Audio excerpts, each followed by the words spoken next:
पहली यात्रा मेरी कैलाश मानसरोवर की परिक्रमा थी और फिर दूसरी नर्मदा परिक्रमा थी, फिर शिप्रा जी की, गोमती माँ की और अयोध्या से रामेश्वरम में गई।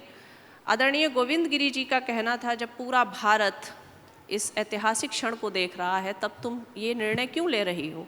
रामलला जब भव्यता से बैठ जाएं उसके बाद मैं खुद आशीर्वाद के साथ तुम्हें इस पदयात्रा और राम जानकी वनगमन यात्रा पर भेज दूंगा। तो मैंने उन्हें ये बोला कि जिसने संघर्ष ना देखा हो उसको सफलता देखने का अधिकार नहीं होना चाहिए। जो राम का वन ही नहीं समझ पाया, जो जानकी का वनगमन ही नहीं समझ पाया, वो कैसे समझेगा कि कैसे सिंहासन पर बैठे राम दिख रहे हैं। जिसने टेंट में, उस तंबू में राम को देखकर उस पीड़ा का अनुभव ना किया हो, वो क्या समझेगा कि 500 वर्ष की इस यात्रा में हम कितने जूझे हैं, तब इतनी भव्यता से हमारे रामलला बैठे हैं। सो मैंने तय किया था कि पहले मैं राम का वन देखूंगी और फिर मैं राम का जीवन देखूंगी। तो 3942 किलोमीटर की यात्रा थी। उस पर मैं एक किताब मैंने लिखी हुई है। सामान्यतः मैं कभी भी महिला सशक्तिकरण के नाम पर महिला ऊंची है ये बात नहीं करती, क्योंकि जब आप किसी से अपना कंपेयर करते हैं तो आप खुद ही नीचे हो जाते हैं। तो हम ऊंचे हैं ये जब स्वतः सत्य है कि सूर्य पूरब में निकलता है, तो इसको रोज रोज कहना क्या। लेकिन पूरे वनगमन पे जब मैंने सुना कि राम वनगमन, राम वनगमन, राम वनगमन, तो अशोक सिंघल ट्रस्ट के साथ भी मेरी भेंट हुई, भैया जी जोशी से मेरी भेंट हुई, भागवत जी से मैंने भेंट की और मैंने कहा कि नहीं, वो पूरी यात्रा मर्यादित इसलिए थी क्योंकि जानकी कवच बन के राम के साथ चल रही थी। सो इस पथ का नाम राम जानकी वनगमन होना चाहिए। और थोड़ी सी झुंझलाहट और बढ़ी तो मैंने किताब का नाम भी जानकी वनगमन कर दिया, राम को थोड़ा किनारे कर दिया। तो वो किताब जल्द ही आप लोगों के बीच आएगी। और मैं उस यात्रा में ये सोचने लगी, वापस नदी पे कनेक्ट करती हूँ, राम गोवा होके क्यों नहीं गए, हिमाचल होके क्यों नहीं गए, खंडाला होके क्यों नहीं गए? कितने सुंदर सुंदर रास्ते हैं। राम ने वही अयोध्या से रामेश्वरम का पथ क्यों लिया? और मुझे ये जानकर ये राम का ही उत्तर था, ये जानकी ने ही मुझे समझाया, क्योंकि सारी महत्वपूर्ण नदियाँ उसी पथ पे पड़ती हैं। सरयू, गंगा, यमुना, सरस्वती, मंदाकिनी, नर्मदा, कृष्णा, वैगई।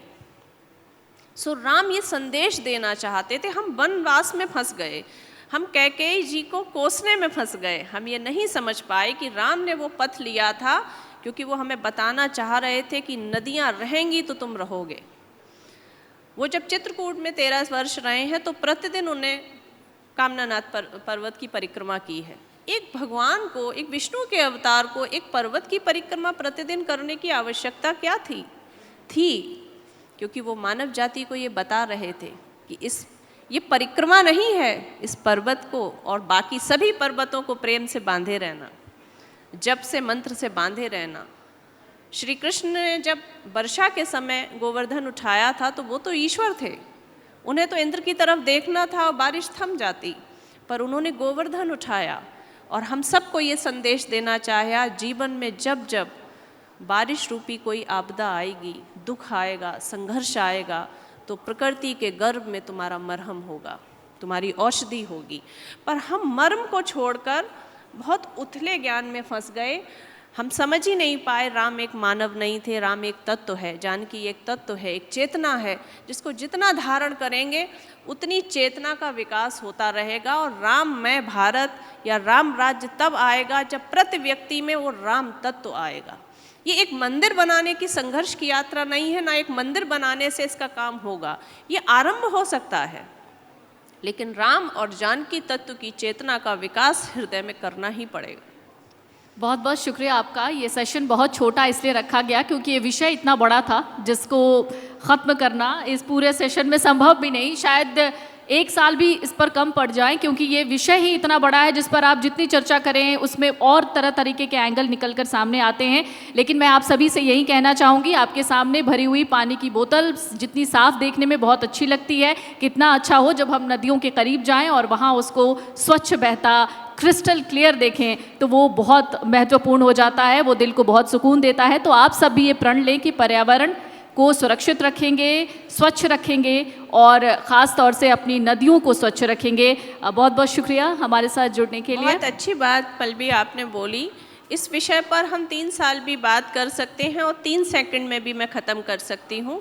अगर आप पूछें कि जल पर काम कर रही हैं तो जल का महत्व क्या है, उसका उत्तर एक ही है, एक दिन मत पीजिए ना, समझ में आ जाएगा।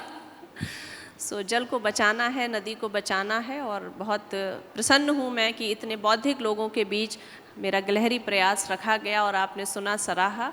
इसके लिए नर्मदा के चरणों में पुनः प्रणाम करती हूँ। नर्मदे हर। धन्यवाद, थैंक यू।